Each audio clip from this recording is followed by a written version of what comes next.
great silence, Valerian was not just a kingdom, it was a miracle carved into the sky. A towering spire of white marble and starlight, it anchored the celestial realms to the earth, and legends whispered that its walls were forged from dragon breath and the dreams of gods. Here time did not decay, but flowed like liquid diamond through the crystal basin and across the plains of frozen echoes, where old words still lingered in the air.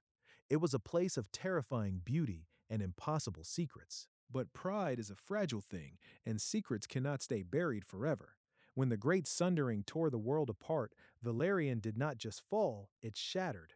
Half the spire drifted into the void, and the shining gardens crashed into the mist below. What remained standing was the Vault of Eternal Echoes, known to the common world as the Great Library. But this was no ordinary building. It was a labyrinth of obsidian and crystal, a tomb for every memory, every spell, and every dangerous truth that history had tried to forget. Outside its walls, the world had developed a ghost of itself. To the west lay the Shattered Reach, a wasteland of floating rock and debris held together by magic that felt wrong and unstable. To the east rose the Iron Citadel of Mordain, a fortress of black metal built upon the drowned ruins of the Sunken Isles, where smoke never stopped rising from the great foundry spire. And between them lay the Gray Divide, a fog so thick and heavy it swallowed sound and direction alike. Most believed the sundering was an accident. Some whispered it was a curse, but a few wondered if it was something far worse, a crime written into the very bones of the world. Inside the Vault of Eternal Echoes, silence was not just a state, it was a law. Silver lanterns cast dim, shifting light over the upper arches and down into the labyrinth of shelves, where books rose so high they vanished into shadow. Deepest of all lay the Chamber of Quiet, a sealed vault where the most dangerous memories were locked away. Here lived the Whisper Binders, children taken from every corner of the world, stripped of their names and their pasts. Their only purpose was to remember, to evolve, living vessels for history. To speak of their own lives or feelings was considered a sin against the archive, but silence breeds questions, and questions breed danger. Ilara was one of them, blind from birth, yet she saw more than anyone.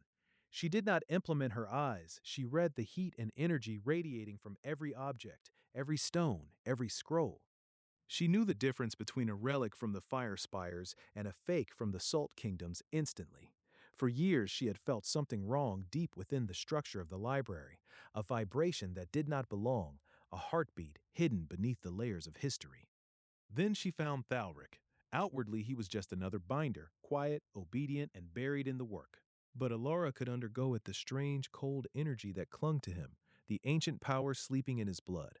He was not what the record said he was. He was not just a tithed child. He was a mystery wrapped in silence, and the deeper she looked, the more dangerous the truth seemed to become.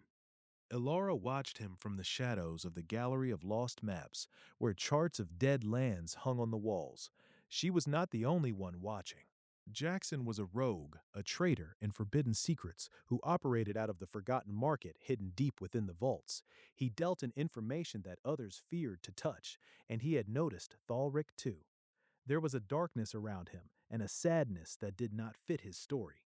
The truth lay 20 years in the past, buried in the smoke of the falling Sunken Isles. Back then, a commander named Vesperion had stood in the ruins of the Black Spire, sword in hand.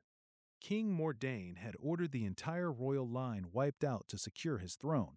Vesperion had followed orders until the moment he looked down into a golden cradle and the infant Thalric reached out to touch his blade. Mercy had broken his loyalty.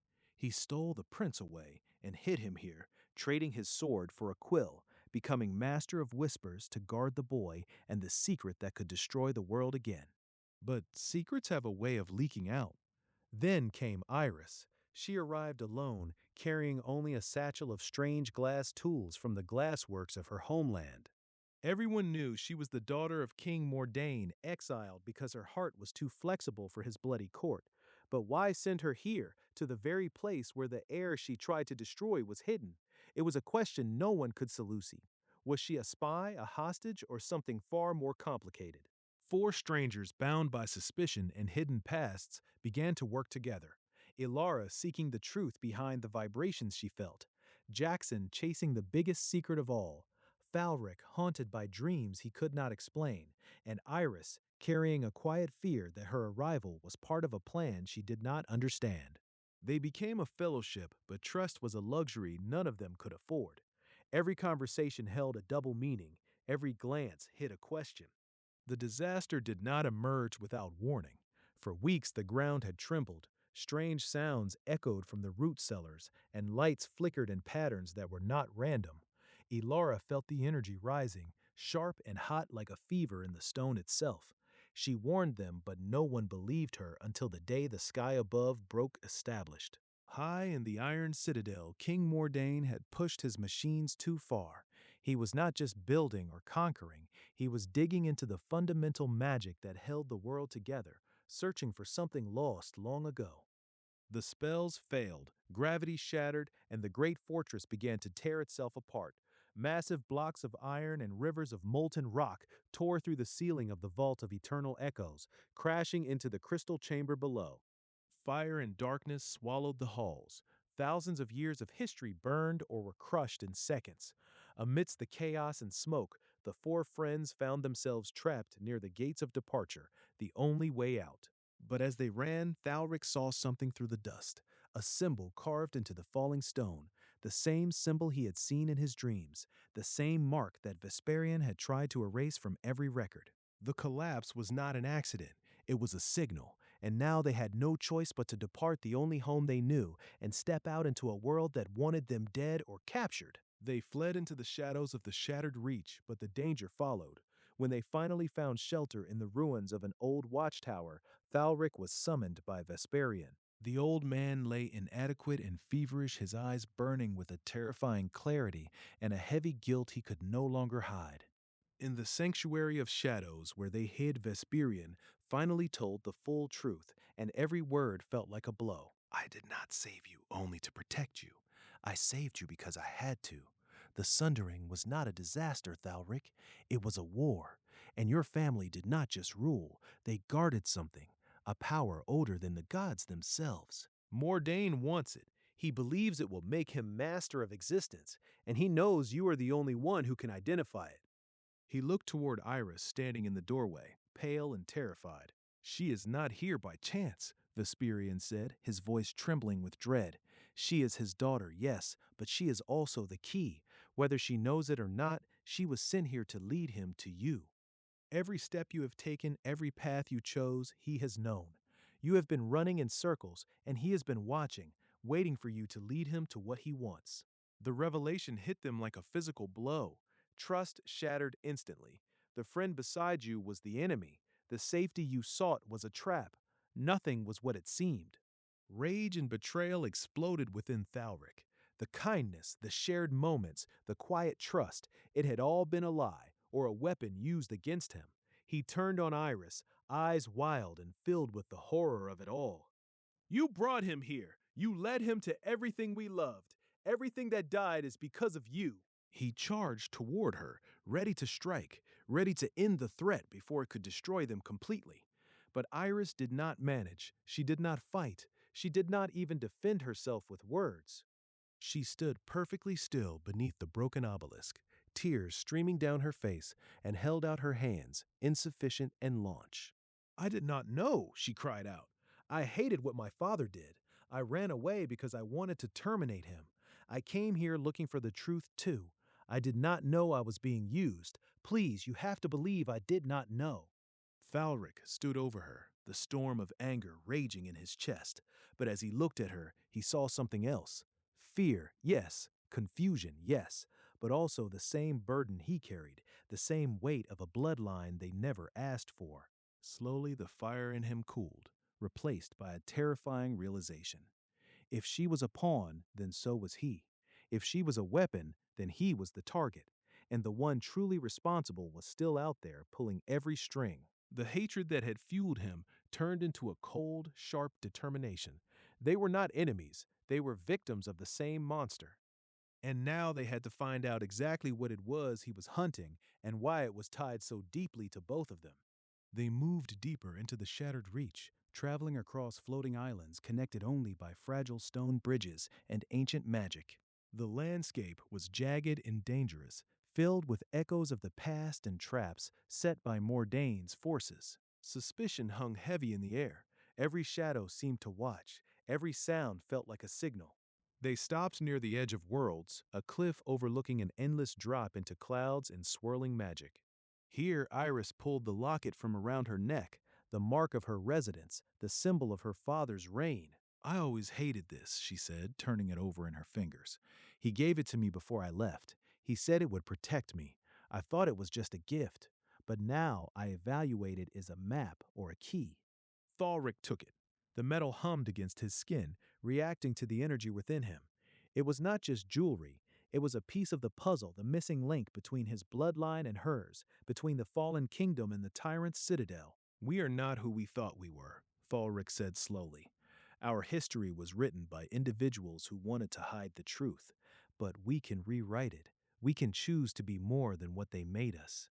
Jackson looked at them, his eyes sharp with the knowledge he had spent a lifetime collecting. "The truth is dangerous," he warned, "but it is the only thing that can retain you or eliminate you." The trail led them toward the drowned spires, ancient towers of the old Sea Kings, now hanging upside down, suspended over a sea of boiling mercury. It was a place of terrible power and darker memories. The air shimmered with heat, and the structures groaned under the weight of ancient magic. They were finalized now. They could feel it, and so could Mordain. His machines roared to life high above in the storm peaks. A massive surge of energy blasted downward, shaking the very foundations of the spires. Walkways crumbled, towers began to collide. The way forward was collapsing, and behind them, soldiers of the Iron Vanguard were closing in. In the chaos, Vesperian saw the only path. He threw himself across a widening gap, his body acting as a living bridge for the young ones to cross. Thalric grabbed his hand, refusing to let go, but Vesperian was already fading, his strength spent, his debt to the world finally coming due. "I found you as a baby," he gasped over the roar of the wind. "I saved you to fix my mistake. But the truth, Thalric, the truth is that the power you carry is not a weapon. It is a choice. Do not let them turn it into something ugly." With a heart breaking in two, Thalric had to make the choice. He let go. Vesperian fell into the glowing silver depths, taking the last of the old secrets with him, but leaving behind the most important lesson of all. Sacrifice is not the end. It is the beginning of something new. They traveled onward, grief heavy in their hearts, but purpose burning brighter. They crossed the prism fields where crystals broke the light into shifting colors and entered the region known as the Veiled Paths, where reality felt thin and dreams leaked into the waking world. Here they found the Road of Amberstone, a glowing path that wound through the unknown, leading toward the center of the world. And here they met Corthian, Awara, a traveler who walked between realms and knew the secrets that history had erased. He lived in a strange hut that walked on wooden legs, and his eyes held the depth of centuries. "You seek the heart of the mystery," Corthian said as he studied them.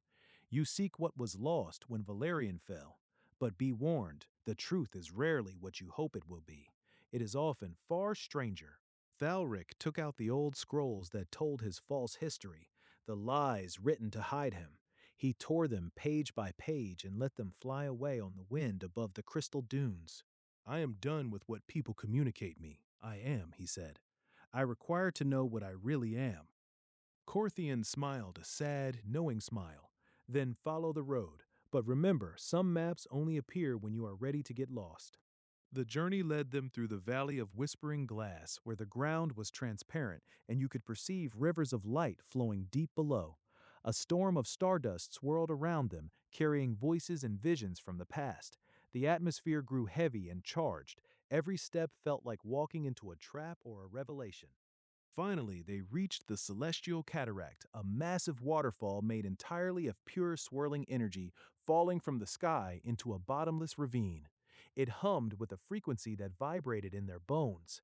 Standing on the plateau of echoes, they realized this was not just a landmark, this was the source. "This is where it began," Corthian told them. "The sundering started right here. This is the bridge between what is and what could be. This is where your ancestors kept the power they guarded, and this is exactly where Mordain is coming.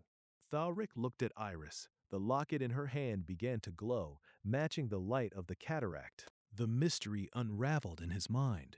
The reason Mordain needed both of them, the reason their bloodlines were tied together since the beginning, it was not hatred that bound their families, it was balance. One could not exist without the other. The power could not be unlocked without both sides of the story. We were never meant to be enemies, Thalric realized with shock. We were meant to be the solution. They descended toward the base of the cataract, stepping out of the rocky wasteland and into the Everbloom Weald, a forest that glowed with ancient living magic, untouched by the destruction of the past. The air was sweet and alive, the trees silver and tall, but the peace was deceptive. They knew the final confrontation was near. Thalric held Iris's hand, the locket now activate and shining between them. The truth of everything, the lies, the exiles, the wars, it all made sense now. My father believed power is taken by force, Iris said quietly. He thought if he controlled this magic he would be a god, but he was wrong. Thalric looked at the light ahead. He thought of the library, the silence, the lies they lived with. He thought of Vesperian and the choice he made. Power is not taken, Thalric agreed. It is accepted. It is what you choose to do with what you have. They stood together, no longer heirs to warring kingdoms, no longer prisoners of history or pawns in a game. They were the ones who had solved the mystery, survived the journey, and uncovered the terrible, beautiful truth of their world.